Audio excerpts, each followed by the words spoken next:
I want to share with you a tool that we've created that has truly helped build better relationships with our families on childcare assistance. So in Colorado, that's CCAP, stands for Colorado Childcare Assistance Program.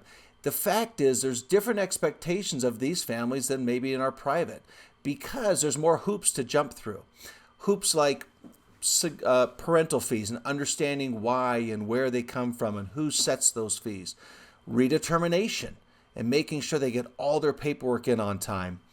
Communicating with the caseworker and with the center administrator to make sure that care is available and covered for the portions amount that they need, school age, non-school days, all of these things, as well as attendance tracking systems. So we have expectations for our CCAP families, and what we did is we took our contract and I read through that to explain to our new incoming families what those expectations are. Now, traditionally, I would sit down for 10 or 15 minutes and go through these, but this is an opportunity for more than one individual in that household to watch this or to hear this information, as well as for me to really articulate exactly what each of these policies mean. Because the first time you charge that parent for 3 absent days out of 5 that they were gone in the last month of December, let's say, they panic. They might be upset. So give them this opportunity to really understand what those expectations are. Because chances are they came to your facility previously from a different facility that had different expectations than you have. And the reality is we never know when we're going to get interrupted or don't have that 10 or 15 minutes. Either we don't have time or they don't have time. So once again, save time and money. Use your time wisely. Camera, beautiful assistant, sit down, do a couple of takes till you get a good little video that you can send out outlining these partnership expectations. Here's a video. Hope you like it. And if you do, sit down and make this or something like this for your organization. Here we go.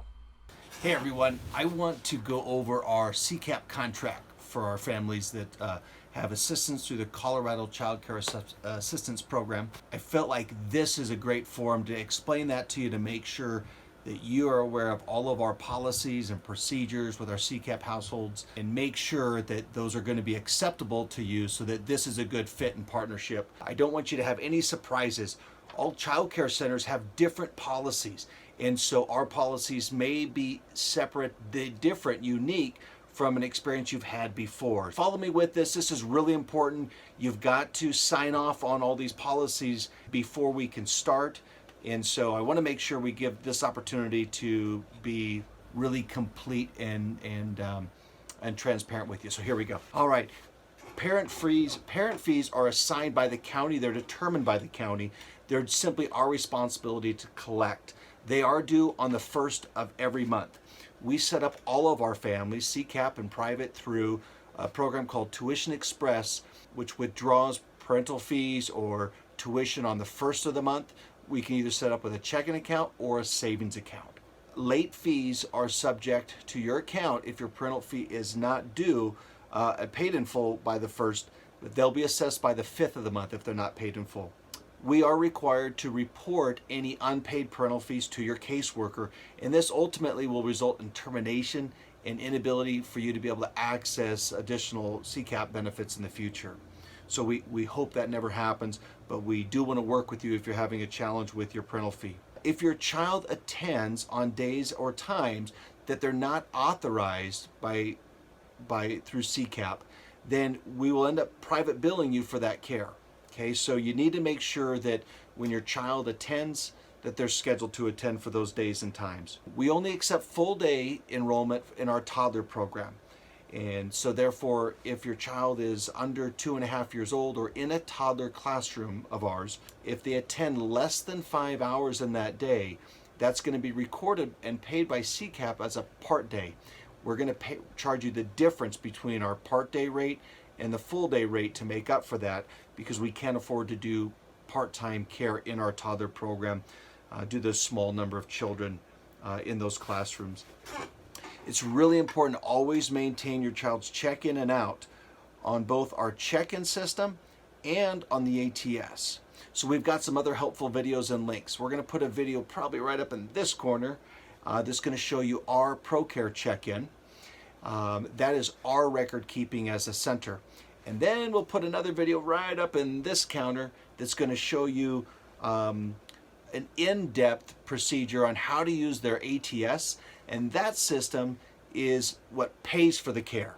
So ProCare is our attendance, and ATS is the system that pays for care. We really need to learn how to do both of those. So that video will be for you as the primary family guardian of the children you're enrolling with us. We're going to make another video. We'll put it right down over here. This is a video that you want to click on. You want to save that video, save that link. You can copy it and paste it, maybe to your notes in your phone or something like that. You could paste it into a text message to a family member. So this video is a real brief video that helps Uncle Henry, Aunt Nancy, Grandma Sue come in and understand how to use our ATS system, because it's a little bit unique. So this will be nice and short for them. So you can literally show them the ATS for grandparents, the ProCare video for the clock in. This video over here, this ATS one, is going to be for you. It's going to have all the in-depth do's and don'ts, whatnot too, about how to use that system. So make sure we're using those. It's really important that you maintain accurate attendance logs, check-in and outs on ATS. In our contract, we do have a $5 fee for incomplete entries or confirmations that are not fixed within the current week. There's some things that are out of your control that only we can fix for you.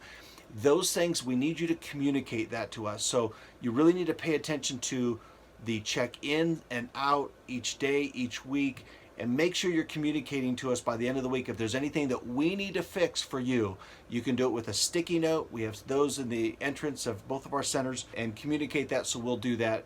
Try to get that fixed ASAP for you. We audit all of the ATS every Monday morning. Unless we had an administrator that's sick or out, every Monday morning we'll make sure we get it audited. And so by Monday, by noon at the latest, you should start seeing requests for confirmations to be made. We'll cover all that in that video right there for you.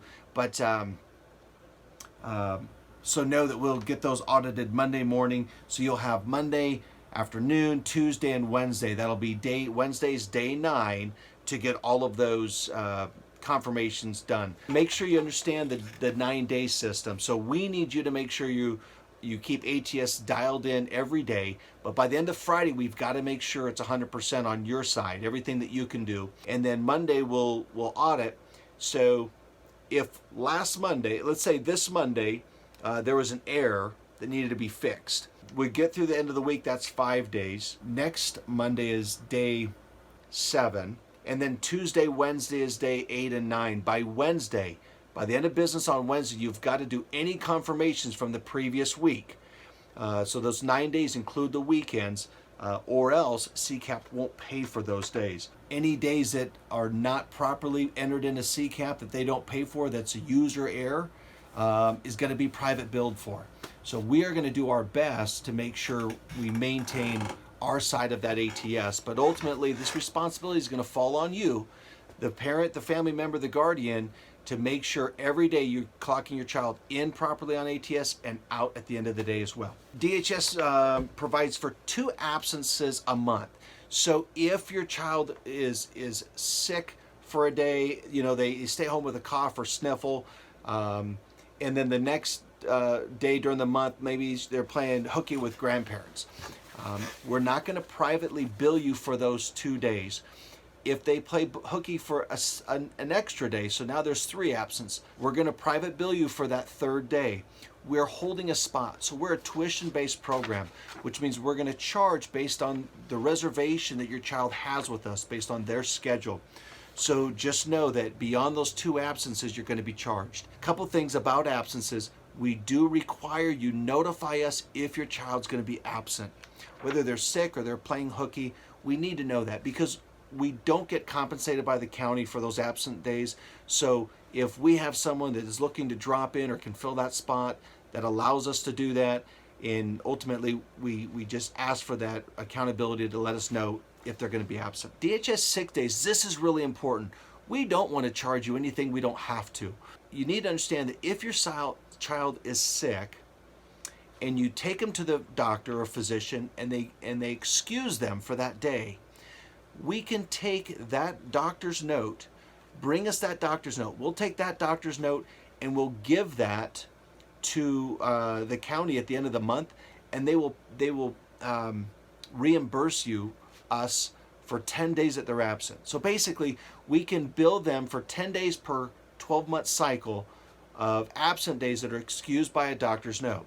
So if little Henry's got the sniffles and you decide to take him to the doctor, we can bill the county for that up to 10 days in a 12-month period. So that's really important. Anytime you take your child to the doctor, make sure you get that doctor's note, whether they're sick or they're healthy. Please, that excuse note says, hey, they're good to come back. We don't want to inconvenience you. If your child is not contagious, we just want to, so we've got to make sure, though, that we're meeting the health requirements, which is if we have symptoms, that we have them either excused or we have the child, out of care for that period of time. So take them to the doctor's note anytime they're not sick. If it's appropriate to, get us that doctor's note so we don't have to charge you for absences. Even if it's the first absent and the only absent of the month, please do that, because that way we can be compensated for that day for holding that spot, and that's really helpful for us to meeting our financial demands. Here's a unique one, and always check into this, but infant and toddler care is really hard to find. And recently, Colorado had to deal with infants and toddlers, and with us for toddlers, it's relevant that if you're a student, for example, and you're out of school, you can't afford to pay for childcare when you don't need childcare. When you're in school, you're maybe not working.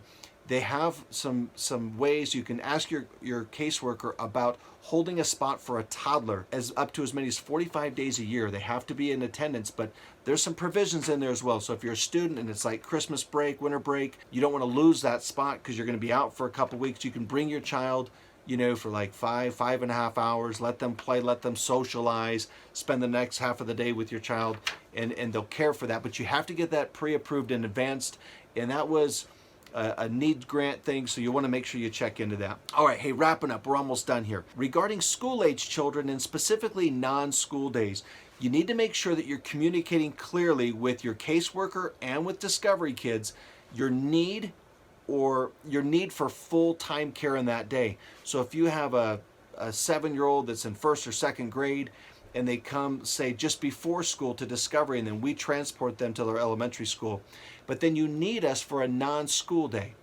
So let's say it's Martin Luther King Day, which is a Monday, and you need to make sure your caseworker knows that you need full day approval for non-school days. That's really important. You also need to communicate that with us as well. So holidays, teacher work days, any non-school day contact, that's really important. You also need to sign up for those days with Discovery Kids. A physical way that you've made sure that we know that you actually will have a sign-up form for you so that we know we're reserving a spot for you. That's really important. We have ratios and licensing requirements we always have to watch. Here's the important part, though. If you sign up for a non-school day, for that full day, and do not attend, we are going to bill you for that. That's going to be a private bill, and that does not fall into the absences category. That is a non-school day. You said, yes, they're going to be there on Monday, Martin Luther King Day. We're going to hold a spot here, make sure we're staffed. If you don't show, we are going to charge you our private rate for that day for holding that spot. So really important that you look ahead and have really good communication on these non-school days, as they're always something that we work really hard to micromanage so that we have room for those families that need care. Make sure you let us know if your child's going to be absent anytime, whether it's a non-school day or not, whether toddler to school age. It's really important and critical you notify Discovery Kids of any absent days that are coming up. If your child's sick that morning, you need to call in and let us know that your child's not going to be there. Appreciate that. And then finally, a 2-week policy. So we ask for a 2-week notice if you're going to be withdrawing from care. Maybe you're moving or job switching or something like that. But tuition is required for that 2 weeks notice. Now, this is not unique to our program. Every center is going to require some kind of written notice. 99% of them are going to require a 2-week notice.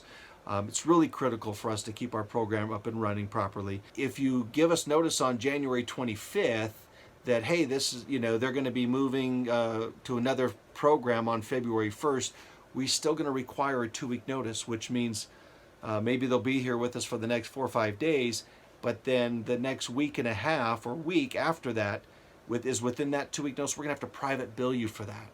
So if you have 3 kids, private billing for an extra week of care times 3, goodness, that's going to be, that could be $500-$600. So please, if you are getting ready for a transition, make sure you give us a 2-week notice, because we don't want to bill you for care that you don't need, and we just want to have good communication. So thank you for watching this video in its entirety. It's really important to us that we have a great partnership with all of our households, and CCAP is a little bit unique, so we wanted to make sure that you have a good understanding of what those expectations are in order for this to be a great and healthy partnership.